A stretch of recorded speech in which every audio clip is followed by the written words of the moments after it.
When you wish upon a star, things go straight to Disney Plus and not on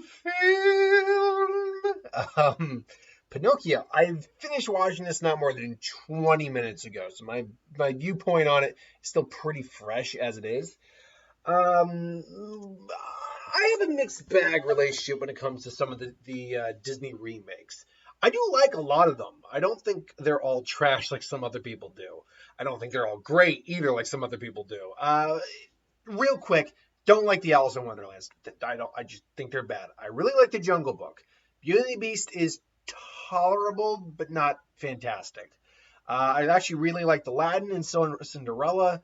I didn't ever saw Pete's Dragon. I never saw Mulan. But I can already tell I actually probably wouldn't have liked Mulan very much.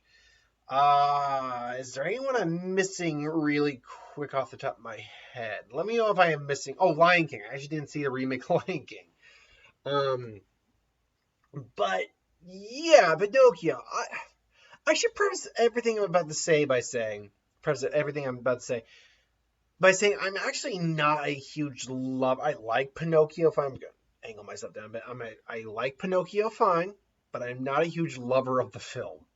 It was not one of my go-to rewatch films that I just put in because like, yeah, all right, let me watch Pinocchio. Every once in a while, I might find the urge. So that's where I'm immediately coming from when it comes to this film. I will say this: this is far and away not the worst Disney remake they've done. I will also say though that this film does have problems.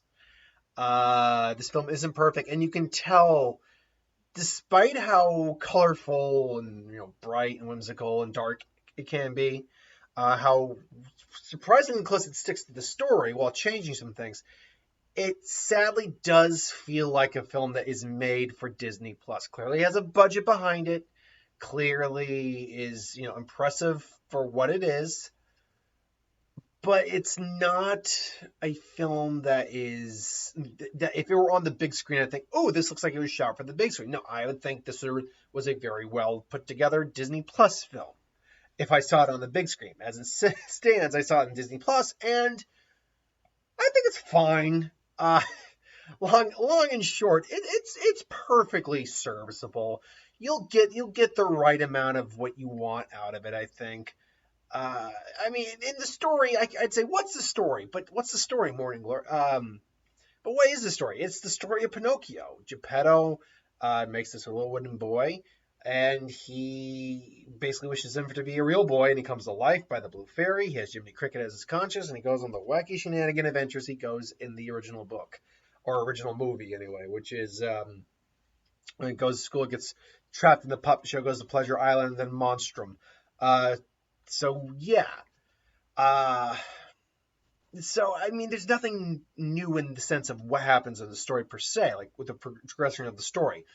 The only big changes, and I mean the only big changes to like the plot, is there's a side story with the Stromboli character involving this marionette ballerina who has a busted leg, can't dance the way she used to, and befriends Pinocchio through a puppet. It's actually a really good scene with him.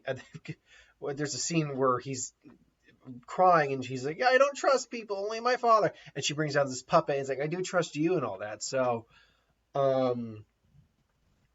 there's a good scene with that, but there's that, and the ending is different. It is a different ending. Um, so it is also, I heard someone put it best or say, and they did put it the best. It feels rushed. Like the last 15 minutes feel really rushed. Like wow, you could have at least lingered for another 5 minutes, given an epilogue, but it just kind of stops. There's no post-credit scene. There's nothing like that. So the ending is. I should clarify what I mean by I say different. The ending is a happy ending. It is still a happy ending that you kind of get from the original, but there's definitely a catch-22 with the happy ending. There is something different about this ending than there was in the original. As far as like as far as the actual film, like honestly, the best part of the film for me was the everything leading up till he goes to school. Everything because honestly, you especially like Tom Hanks as Geppetto is at his best in that first. I honestly could just get Disney Plus right now and figure out where that was. First 20 to 30 minutes of the film. That's I think where the film is really at its strongest because you learn about Geppetto, you learn why he makes Pinocchio, about it, because I don't believe you learn much about his history in the original like story, but you learn more about why he makes Pinocchio, and he seems like this, and he's just this lonely older man, just he has his cat Figaro and Cleo the fish, and uh, it's a sad, but he's a sad but cheerful man. He tries to like keep the smile on his face. You meet Jiminy Cricket, voiced by Joseph Gordon-Levitt. I like Jiminy. I've never had an issue with Jiminy. And he's good in this film. I like him as a character. He's very, he's trying to do his darndest as a conscience, but things just keep getting in the way. And Pinocchio is delightfully innocent. Like they make him a bit more innocent in this than I think they do in the original. He's very naive and but that's the whole idea is that he has to learn. He has to learn how to be, a real boy, a real person, right and wrong. That's the whole point of Pinocchio. He does come off very innocent in this, though. But so when bad things happen, to him, you genuinely feel bad for him because he just doesn't know any better, and he's trying to be trusting, and it just doesn't work sometimes. Other times, though, when things go right for him, you do feel happy for him. So I did like that aspect. The Pleasure Island stuff is fun and awesome. Luke Evans, I believe it is Luke Evans, right? Luke Evans? Yeah, Luke Evans. I always get like Luke Evans, Chris Evans, Luke Wilson, like all that. It's Luke Evans. He plays the coachman. And there's a twist again, like with how it's still never explained how the kids transform into donkeys, but it is implied it has to do with what the root beer they're drinking. There's an implication that might be what's going on there. At least that's the implication I got.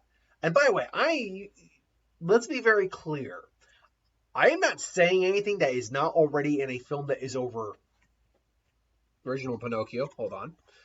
That is not over. What? I'm not saying, now I can say, I'm not saying anything that is not already in a film that is over 80 years old. So everything I am saying from the original Pinocchio existed in that film that you probably have already seen. And if you haven't seen that, show your kids that. It's the better movie. Yeah, the original one's the better movie. There's no question on it, honestly. This is perfectly fine. A lot of the effects work does look good. Monstrum, I like the fact they didn't just make him a giant whale. He's a sea monster. He's like a whale mixed with a fish, mixed with an octopus. It's not anything overly original, but I do like they went something different with him. And I liked Honest Joe, voiced by Keegan-Michael Key. Man, the effects work on Honest Joe the Fox is great. Oh, it was really good effects work on that. This all said, for all the positives I am giving him, saying it, and like I said, I overall did like the film. I'm not going to be watching it again, but I did like the film. But for all the positives that came with it, there are negatives. Like I said, the film starts to lose itself a little bit after he meets Honest Joe, and right after he goes to school for the first time. And again, I watched a review for it, and that someone brought it up that this makes good sense. That basically one of the changes is kind of with like why he goes with Honest Joe this time around instead of just being seduced. He tries to go to school and he gets kicked out because he's just a puppet. Like they say, he's a puppet, not a real boy. He should not be in the school. And then he just goes to Joe's like, well, that just kind of destroys the point of what this whole scenario was, isn't it? Weren't you trying to get him to be seduced by, fame and fortune and all that? So there's that. I will also say that the effects are not always the best. Pinocchio looks fine. I will admit, though, the eyes just being wood not favorable. I'm not a big fan of them just being wood. It just looks a little. I mean, there's still life in them, but it just looks a little flat. Not a big fan of that. And like I said, the ending just comes really quick. Like once Pinocchio finds Geppetto, and they get eaten by monster, and it just rolls out there. I will say I like the visual effect of the whole monster inside monster stomach, where apparently the water that's in his stomach or in his mouth is like bioluminescent. So like anytime you're moving in it, it glows. I like that effect for like the lighting. Uh, but yeah, there's also effects work that just doesn't work in that scene.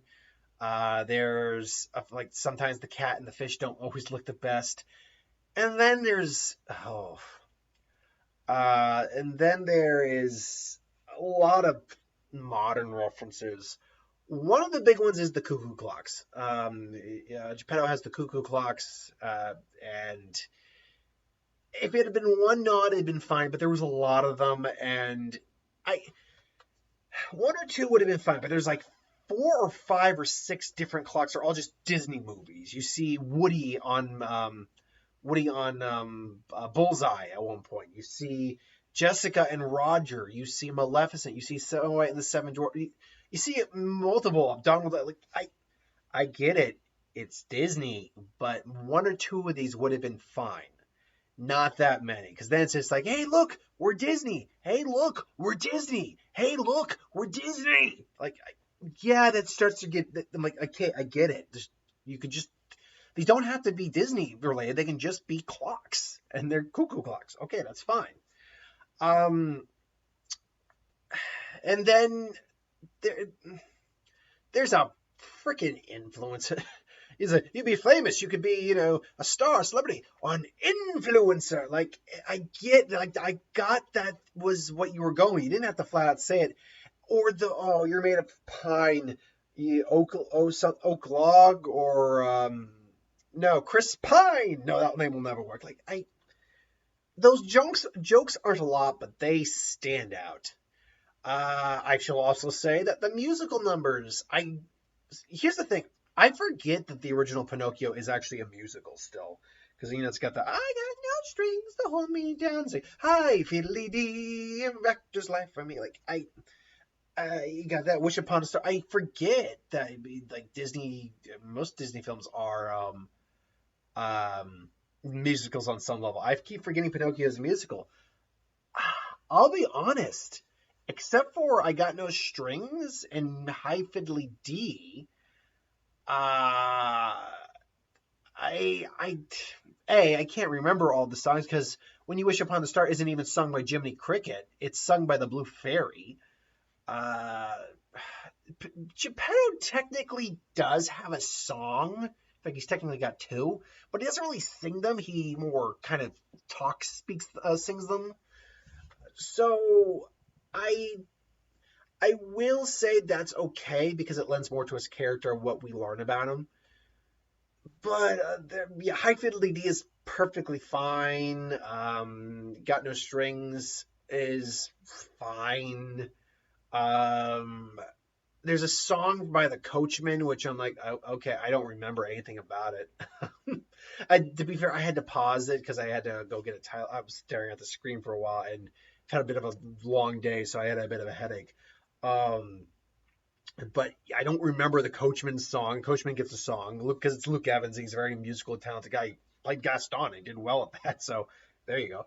But ultimately, and sorry, I'm just moving a pillow here. Boop, there we go. That's more comfortable. Ultimately, yeah, this is not a bad remake. I'd go so far to say if you maybe tightened up the effects a little bit and changed maybe the way it's shot, it could have been a cinematic film. I don't know how well this film would have done cinematically. Granted, with the few releases we have right now, it probably would have made a killing in September, regardless of how good it was. But again, I don't even know what the film is made on. That's a good question. Is this film of a budget? Pinocchio 1. Pinocchio, Pinocchio, Pinocchio. Let's see here. No, they're not listing the budget, and I'm not surprised. It's straight to Disney Plus. If it went to theaters, we'd probably be able to find a budget. I guess there's no way of telling how well this actually would have done in the theaters, sadly. I think that ending would have probably annoyed people in the theaters. Like, what a cop out ending. Now, if they had added maybe like a post credit along with the ending, maybe it would have worked.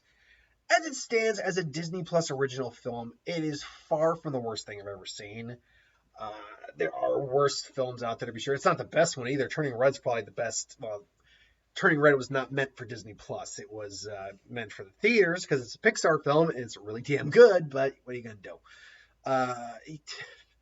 I guarantee you, Turning Red would have done a lot better in theaters than Lightyear would have, and it was probably made on less too. But this is neither here nor there. So, anyway, this is my thoughts on the new Pinocchio. Have you watched it? What do you think about it? Let me know in the comments below. But until then, thanks for watching. Hope you enjoyed. Like, comment, share, subscribe, and I'll see you next time.